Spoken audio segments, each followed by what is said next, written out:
படம் சும்மா இந்த கிராபிக்ஸ் நல்லா இருக்கு, மற்றபடி கதைலாம் இல்ல. அது முடிகிற வரைக்கும் ஒரு கேரக்டரை காட்டுற மாதிரி கொண்டு வரானுங்க, ஆனா ஒண்ணுமே காட்டல கடைசி வரைக்கும். பிரபாஸ் வர சீனை தவிர மத்த எல்லாமே கொஞ்சம் நல்லா இருக்கு.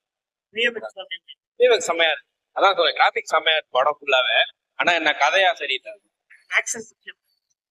ஆக்ஷன் பிஜிஎம் வந்து ஃபுல்லா சண்டையா மட்டுமே இருக்கு, அதான் கதையா இல்லாம கதையா போகாம சண்டை எங்க பார்த்தாலும் ஒரு 5 நிமிஷம் 6 நிமிஷம் ஒரு வாட்டி சண்டை பிடிக்கிற மாதிரியே இருக்கு.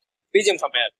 கமல் சாரோட கெட்டப் ஆக்டிங் அது ஃபர்ஸ்ட் கமல்ங்கிற மாதிரி ரிவீல் ஆகல, கிளைமேக்ஸ்ல இருந்துச்சு. இதை சொல்ல ஸ்பாயிலர் இல்ல, அவங்களோட கெட்டப்பும் அந்த ஆக்டிங் நல்லா இருந்துச்சு. அந்த விஎஃப்எக்ஸ் வச்சு பார்க்கும்போது நல்லா இருந்துச்சு. அந்த பாடியிலேயே கொஞ்சம் விஎஃப்எக்ஸ் மாதிரி எல்லாம் பண்ணி நான் தலையிலாம் நல்லா இருந்துச்சு.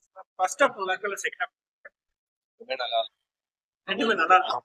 படம் பெரிய படம், ரொம்ப லேக் அடிக்கும். ஆமா, அதான் அந்த பெரிய படம் லேக் அடிக்கிறதுக்காக ஆக்ஷனா பண்ணியிருக்காங்க. அந்த ஆக்ஷனும் நல்லா இருக்கும். ஃபேமிலி ஆடியன்ஸ் செட் ஆகும்.